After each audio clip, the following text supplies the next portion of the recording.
இப்போல்லாம் கல்யாணத்தில் பார்த்தீங்கன்னா கல்யாண பொண்ணுக்கு மேக்கப் மட்டும் சாரீ ப்ரிப்பேர் பண்ணுறதுக்கு நிறைய செலவு பண்ணி ஆளுங்களை வர வச்சு பண்ணுறாங்க. அந்த எந்த ஒரு செலவும் இல்லாமல் நான் சொல்கிற மெத்தட் பண்ணி நீங்கள் சாரியை மடித்து வச்சிங்க அப்படின்னா கல்யாண பொண்ணுக்கு டஃப் கொடுக்குற அளவுக்கு சூப்பராக நீங்கள் 5 மினிட்ஸில் வேர் பண்ணிட்டு போயிடலாம். இந்த வீடியோ ஸ்கிப் பண்ணாமல் ஃபுல்லாக பாருங்கள். இதில் பல்லு ப்ளீட்ஸ் எடுக்கவே பொதுவாக ரொம்ப ரொம்ப கஷ்டப்படுவீங்க. இதில் பல்லு ப்ளீட்ஸை எப்படி ஈஸியாக எடுக்கலாம் அப்படிங்கிற ஒரு ட்ரிக்ஸை வந்து நான் இதில் சொல்லியிருப்பேன். அந்த ட்ரிக்ஸை நீங்கள் தெரிஞ்சுக்கணுமா இந்த வீடியோ ஸ்கிப் பண்ணாமல் ஃபுல்லாக பாருங்க. இது மாதிரியான சாரீ ரிலேட்டடான வீடியோ டிப்ஸ்லாம் உங்களுக்கு வேணும் அப்படின்னு நினச்சிங்கன்னா நம்ம சேனலை கண்டிப்பாக மறக்காமல் சப்ஸ்கிரைப் பண்ணி வச்சுக்கோங்க. நான் வீக்லி 2 வீடியோஸ் அப்லோட் பண்ணிட்டு இருக்கேன். இதில் வந்து நான் 3 மெத்தட் யூஸ் பண்ண போகிறேங்க. ஃபர்ஸ்ட் வந்து பல்லு ப்ளீட்ஸ், நெக்ஸ்ட் பார்த்தீங்கன்னா சென்டர் ஃபிட். அப்புறம் ரொம்ப கஷ்டமான ஒரு இதுதான் பல்லு ப்ளீட்ஸ் அரேஞ்ச் பண்ணுறதுக்கு. அதுக்கு நான் ஒரு ஈஸியான ட்ரிக்ஸ் நான் சொல்லி தரேன். ஒரு வீடியோலாம் சொல்லியிருந்தேன் இல்லையா? அந்த ட்ரிக்ஸ் என்னன்னு பார்த்தீங்க அப்படின்னா, பல்லு வந்து நீங்கள் உள்பக்கமாக, இது வந்து வெளிப்பக்கம், இது பல்லோட உள்பக்கம் இருக்கு, அதை இந்த மாதிரி டேபிளில் நல்லா விரித்து வச்சுக்கோங்க. இதில் பார்த்தீங்கன்னா இதில் நல்லா நீங்கள் நோட் பண்ணிக்கோங்க.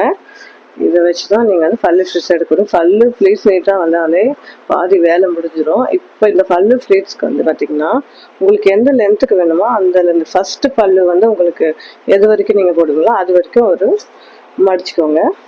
மடிச்சுட்டு லைட்டாக அயன் வச்சு ப்ரெஸ் பண்ணிக்கோங்க. அது ஒரு இந்த ப்ரெஸ் எதுக்கு அப்படின்னா அதில் லைன் தெரியணும் நமக்கு. இந்த கார்னர் இருக்க லைன் ஓப்பன் பண்ணால் நமக்கு இந்த மாதிரி தெரியணும். ஓப்பன் பண்ணும்போது அந்த லைன் நமக்கு வந்து தெரியணும். அதுக்காக தான் வந்து நான் வந்து இந்த மாதிரி ப்ரெஸ் கொடுக்க சொல்கிறேன். உங்களுக்கு எந்த இதுக்கு வேணுமோ அந்த அளவுக்கு நீங்கள் எடுத்துகிட்டு ஒரு லைட்டாக ப்ரெஸ் கொடுத்துக்கோங்க. இப்போ வந்து ஃபஸ்ட்டு இது வந்து உங்களுக்கு எந்த அளவுக்கு வேணுமோ அந்த அளவுக்கு ப்ரெஸ் கொடுத்து முடிச்சிட்டோம். நெக்ஸ்ட் பார்த்தீங்கன்னா அகெயின் இருக்கிற இந்த எண்டில் இருக்க இந்த ஃப்ளீட்ஸோட எண்டில் இருக்கிற இந்த கிளாத்தை வந்து நீங்கள் வந்து இப்படி வச்சுக்கோங்க. இந்த கார்னருக்கு நம்ம மடித்து ப்ரெஸ் பண்ணி வச்சோம் இல்லையா, அந்த கார்னருக்கு இப்படி லே பண்ணிக்கோங்க. இந்த மாதிரி நீட்டாக லே பண்ணிவிட்டு இங்கே ஒரு ப்ரெஸ் கொடுத்துருங்க. அப்போ போது உங்களுக்கு அந்த லைன் வந்து நல்லா ஃபிக்ஸாக நீட்டாக வரும். அதுக்காக தான் நான் வந்து இந்த ப்ரெஸ் கொடுக்க சொல்கிறேன். உங்களுக்கு இதோட எண்டில் இந்த ப்ரெஸ்லாம் கொடுத்து முடித்த பிறகு உங்களுக்கு ஈஸியாக உங்களுக்கு புரியும் எதுக்கு அப்படின்னு. இப்போ இங்கே ஒரு நல்லா ப்ரெஸ் கொடுத்துக்கோங்க. நெக்ஸ்ட் பார்த்தீங்கன்னா அகெயின் ஒரு ஃபோல்டு, இப்படியே நம்ம ஃபோல்ட் பண்ணி ப்ரெஸ் கொடுத்துட்டு வரோம். அகெயின் ஒரு ஃபோல்டு,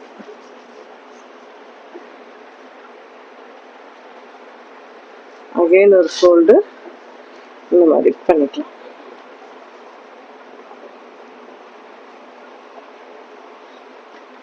இந்த மாதிரி லைட்டாக ப்ரெஸ் கொடுத்துக்கோங்க. அதுக்கப்புறமா இன்னொரு ஃபோல்டு.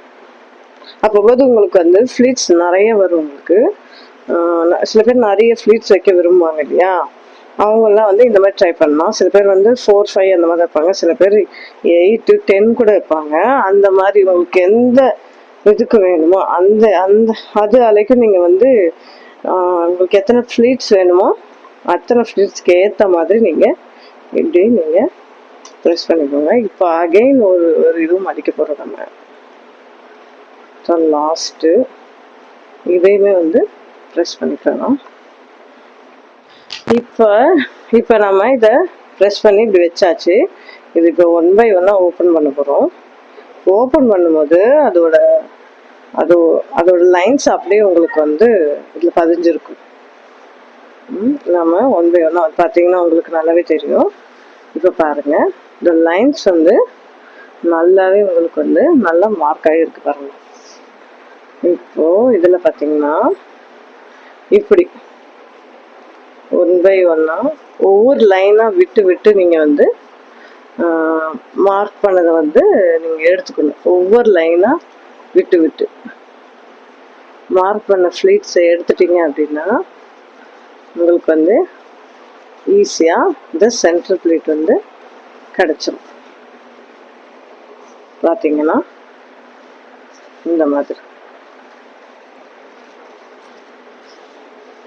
உங்களுக்கு தெரியுதுன்னு நினைக்கிறேன். இப்போ பார்த்தீங்கன்னா நீட்டாக இந்த மாதிரி உங்களுக்கு ஃப்ளீட்ஸ் வந்து கிடச்சிது. இதை நம்ம அரேஞ்ச் பண்ணிட்டு இங்கே ஒரு பின்னை மட்டும் நாங்கள் குத்தி. இப்போ நாம் அந்த ஃப்ளீட்ஸ் எல்லாத்தையும் அரேஞ்ச் பண்ணி ஒரு பின்னை இங்கே குத்திட்டு இந்த மாதிரி கிளிப் வச்சு இதை மாட்டிக்கோங்க. அப்போ வந்து நமக்கு இந்த சென்டர் ஃப்ளீட்ஸ் இருக்கு இல்லையா, இந்த பல்லு ப்ளீட்ஸ் வந்து நீட்டாக இப்படி எடுக்கும்போது உங்களுக்கு 1 by 1 அது ஆர்டராக உங்களுக்கு அப்படியே தானாகவே உங்களுக்கு வந்துடும். அந்த ஆர்டர்லேயே நீங்கள் எடுத்துக்கோங்க. இந்த மாதிரி 1 by 1 நல்லா இந்த பக்கத்தில் இருக்கிற இந்த எக்ஸ்ட்ரா ஃபேப்ரிக் எல்லாத்தையும் நீங்கள் வந்து உள்ளே நல்லா தள்ளிட்டு இந்த மாதிரி நல்லா ப்ரெஸ் கொடுத்துட்டு நீங்கள் எடுத்துக்கோங்க. 1 by 1 இந்த மாதிரி எடுத்துக்கோங்க. எந்த ஒரு ஃப்ளீட்ஸும் மிஸ் ஆகாமல் நீங்கள் நீட்டாக எடுத்துக்கோங்க. மிஸ் ஆச்சு அப்படின்னா நமக்கு வந்து லுக் ஃபினிஷிங் வந்து சரியாக வராது. அதனால் வந்து எதுவுமே மிஸ் ஆகாமல் இந்த சைடும் நீங்கள் நல்லா வந்து இந்த வெளியில் எதுவும் கிளாத் எதுவும் தெரியாமல் ஓவராக இந்த சைடும் நீட்டாக நீங்கள் அரேஞ்ச் பண்ணி அங்கங்கே நீங்கள் பின்னு குத்திக்கலாம். இப்போ நமக்கு எங்கெங்கே நமக்கு அந்த அந்த இது வந்து நம்ம கொஞ்சம் கொஞ்சமாக இந்த அயனு இப்போ நம்ம என்ன பண்ண போகிறோம்னா இந்த அயன் பாக்ஸ் வச்சு இந்த மாதிரி நீட்டாக அரேஞ்ச் பண்ணியிருக்கோம் இல்லையா, அதை வந்து கொஞ்சம் கொஞ்சமாக இந்த அயனை வச்சு ப்ரெஸ் பண்ணி உங்களுக்கு எந்த லென்த்துக்கு வந்து உங்களுக்கு சென்டர் ஃப்ளீட் வேணுமோ நீங்கள் அந்த லென்த் வரைக்குமே நீங்கள் வந்து இந்த மாதிரி கொஞ்சம் கொஞ்சமாக இந்த ஃப்ளீட்ஸ் எல்லாம் அரேஞ்ச் பண்ணி அங்கங்கே பின்னை குத்திட்டு அயன் ப்ரெஸ்ஸும் கொடுத்துட்டு எது வரைக்கும் உங்களுக்கு வேணுமோ அது வரைக்குமே வந்து நீங்கள் ப்ரெஸ் பண்ணிக்கலாம். அயன் வச்சு ஒரு ப்ரெஸ் கொடுத்துக்கலாம்.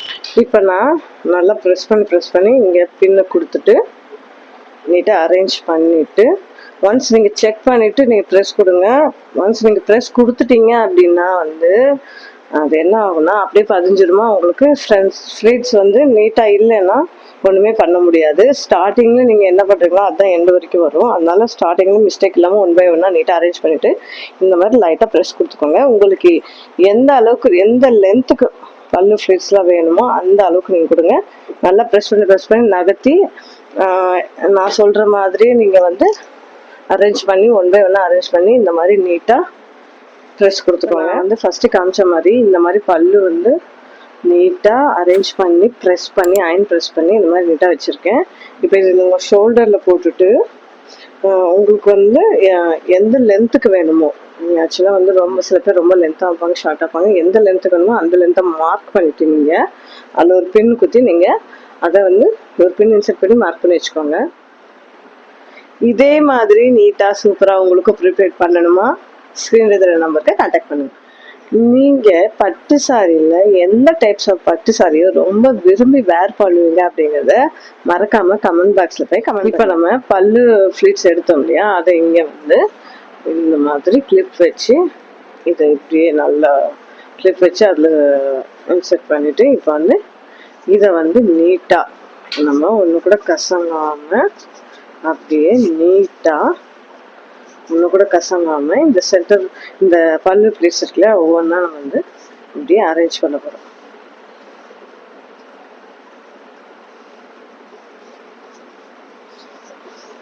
அரேஞ்ச் பண்ணி ஒரு அயன் ப்ரெஸ் கொடுக்கணும். அரேஞ்ச் பண்ண இந்த பல்லு ப்ளீட்ஸ் வந்து நீட்டாக இந்த மாதிரி ஒவ்வொன்றா நீட்டாக அரேஞ்ச் பண்ணிவிட்டு அதான் செஸ்ட்டில் வந்து இந்த ஃப்ளீட்ஸ் பண்ணும்போது நல்லா நீட்டாக லுக்காக இருக்கும், நமக்கு பிரைட் மாதிரியே நமக்கு வரும். ஸோ அதனால நீட்டாக வச்சு ஒரு அயன் ப்ரெஸ் மட்டும் கொடுத்துக்கலாம். அகைன் இது இன்னும் கொஞ்சம் தள்ளி இன்னும் எக்ஸ்ட்ரா கூட நம்ம அயன் ப்ரெஸ் கொடுத்துக்கலாம். அகைன் இதை கொஞ்சம் இப்படி இன்னும் நகர்த்தி போட்டுட்டு இன்னும் கொஞ்சம் எக்ஸ்ட்ரா கூட நம்ம அயன் ப்ரெஸ்ஸை இந்த மாதிரி நீட்டாக அரேஞ்ச் பண்ணிவிட்டு கொடுத்துக்கலாம். அப்போது உங்களுக்கு வந்து செஸ்ட்டில் வந்து இந்த சென்டர் ப்ளேட்லாம் வந்து லே ஆகும்போது ரொம்ப ரொம்ப நீட்டான ஒரு லுக்கை கொடுக்கும் உங்களுக்கு. இந்த மாதிரி நீட்டாக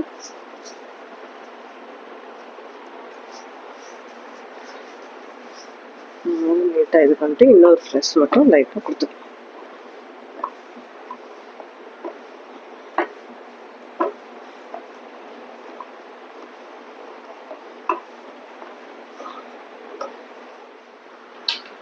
இப்போ நம்ம 2 மெஷர்மெண்ட் எடுத்தோம் இல்லையா, இதுக்கு நடுவில் நம்ம சென்டர் ஃபிட் எடுக்க போகிறோம்னு சொல்லியிருந்தேன் இல்லையா.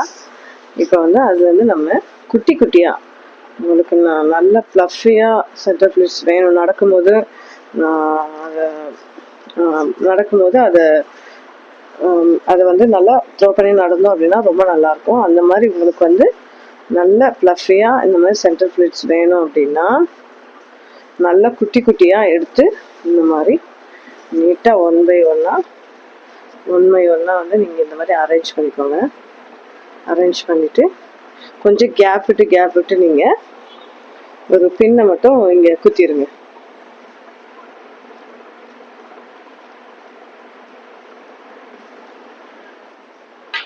இப்போ நம்ம இந்த சென்டர் ஃப்ளிட்ஸை இந்த மாதிரி ஒன் பை ஒன்னாக கொஞ்சம் கேப் விட்டு நீங்கள் இந்த பின்னை வந்து குத்தி வச்சுக்கோங்க.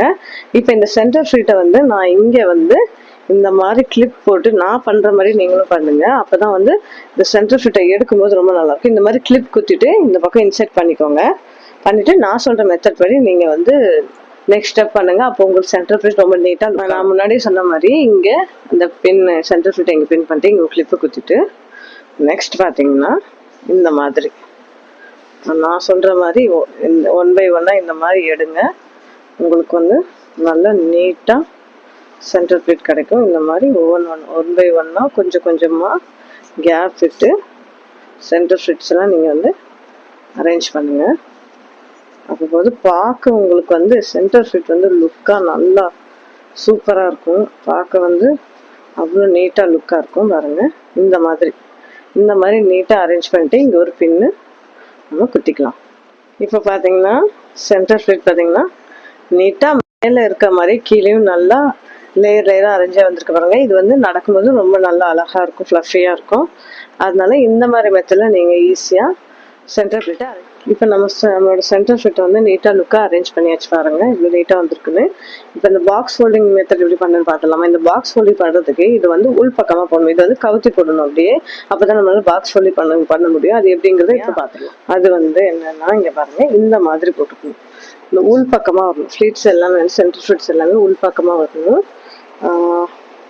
உள் பக்கமாக வந்துட்டு இந்த எக்ஸஸான ஃபேப்ரிக் இருக்குது இல்லையா, நம்ம ஸ்டார்டிங்கில் சொல்லுவோம் இல்லையா, அந்த எக்ஸஸான ஃபேப்ரிக்கை வந்து நல்லா நீட்டாக இதுக்குள்ளே வர மாதிரி நீங்கள் இந்த மாதிரி நல்லா ஒரு பாக்ஸ் போல் மடித்து எக்ஸஸான ஃபேப்ரிக் எதுவுமே வந்து வெளியே தெரியவே கூடாது. இந்த மாதிரி நல்லா இந்த மாதிரி ஃபேப்ரிக்கை நல்லா மடித்து இந்த மாதிரி லே பண்ணி வச்சுக்கோங்க. எக்ஸஸான ஃபேப்ரிக் வந்து எதுவுமே வந்து வெளியே தெரியக்கூடாது. சென்டர் ஃப்ளிட் வந்து உங்களுக்கு இங்கே வரணும். இந்த மாதிரி மடித்து வச்சுக்கோங்க. எந்த ஒரு எக்ஸ்ட்ரா ஃபேப்ரிக் இருந்தாலும் அதை நல்லா உள்ளே மடித்து இன்செர்ட் பண்ணி வச்சுக்கோங்க. இப்போ நம்ம அந்த பல்லு பாட்டு இருக்கு இல்லையா, பல்ல நீட்டாக அரேஞ்ச் பண்ணலாம். அதை எடுத்து உங்களுக்கு எந்த அளவுக்கு உங்களுக்கு மெஷர் பண்ணிவிட்டு இந்த அளவுக்கு தான் பாக்ஸ் இருக்கும், இதுலேருந்து இது வரைக்கும் தான் பாக்ஸோட அளவு அப்படின்னா அதுலேருந்து இது வரைக்கும் இப்படி போட்டுட்டு நீங்கள் ஒரு கிளிப்பை இங்கே இன்செர்ட் பண்ணி வச்சுக்கோங்க. இப்போ பார்த்தீங்கன்னா இதை கொஞ்சம் நீட்டாக இந்த எல்லா ஃபேப்ரிக்குமே வந்து உள்ளே நம்ம இன்செர்ட் பண்ண போகிறோம். கொஞ்சம் நீட்டாக அரேஞ்ச் பண்ணிவிட்டு எக்ஸஸான எந்த ஒரு ஃபேப்ரிக்கும் வெளியே தெரியாத அளவுக்கு நம்ம அரேஞ்ச் பண்ணோம். இதை கொஞ்சம் இந்த ஆங்கிளில் கொஞ்சம் சைடாக போட்டிங்கன்னா பாக்ஸ் ரெடி ஆகிறதுக்கு ரொம்ப நல்லாயிருக்கும். அதனால் அந்த மாதிரி சைடாக போட்டுட்டு சைடாக மட்டும் கொஞ்சம் லைட்டாக நகர்த்தி இதை குத்திக்கோங்க. சைடில் குத்திட்டு இந்த மாதிரி ஃப்ளீட்ஸ் எல்லாமே கசங்காமல் இந்த மாதிரி அரேஞ்ச் பண்ணிட்டு இந்த எக்ஸஸான ஃபேப்ரிக் இருக்கு இல்லையா, இது எல்லாத்தையும் இதுக்குள்ளே கொண்டு வரணும். ஒன்று கூட இல்லாமல் இந்த எக்ஸஸான ஃபேப்ரிக் எல்லாத்தையும் வந்து உள்ளே வந்து நீட்டாக கொண்டு வந்துட்டு இந்த ரைட் சைடில் ஒரு ஃபோல்டு கொடுத்துக்கணும். லெஃப்ட் சைடில் பார்த்தீங்கன்னா உங்களுக்கு வந்து டபுள் ஃபோல்டு கொடுத்துரும். இப்போ நம்மளோட பாக்ஸ் வந்து ரெடி ஆயிடுச்சு. இப்போ இந்த ஃப்ளீட்ஸை வந்து இப்படி கவுத்தி போட்டுருவோம். இப்போ நமக்கு எக்ஸஸான ஃபேப்ரிக் எல்லாம் உள்ளே இது பண்ணிட்டு நம்மளோட பாக்ஸ் இப்போ நல்லா சூப்பராக ரெடி ஆயிடுச்சு. எக்ஸஸான இந்த ஃபேப்ரிக் எல்லாமே நல்லா இப்படி சுற்றிட்டு நல்லா இப்படி நீட்டாக இருக்கும். இப்போ இந்த எக்ஸஸான இந்த பல்லு பாட்டை வந்து கொண்டு வந்து நீங்கள் நீட்டாக இது பண்ணிவிட்டு இப்படி வச்சிடலாம். இப்படி நீங்கள் உள்ளே இன்செர்ட் பண்ணாலும் பண்ணிக்கலாம். நான் இன்றைக்கி கொஞ்சம் வித்தியாசமாக இருக்கனால இப்படி வச்சுருக்கேன். இது பார்த்தீங்கன்னா நம்மளோட பாக்ஸ் மீதி இருக்க எக்ஸஸான ஃபேப்ரிக் எல்லாத்தையும் உள்ளே நல்லா ப்ரெஸ் பண்ணிவிட்டு பார்த்தீங்கன்னா நம்மளோட பாக்ஸ் ஃபோல்டிங் வந்து ரொம்ப சூப்பராக அழகாக ரெடி ஆயிடுச்சு. இந்த வீடியோவில் ஈஸியாக 5 மினிட்ஸில் குயிக்காக எப்படி ப்ரிப்பேர் பண்ணுறேன் அப்படிங்கிறத நான் உங்களுக்கு இந்த வீடியோவில் நான் செஞ்சு காமிச்சிட்டேன்.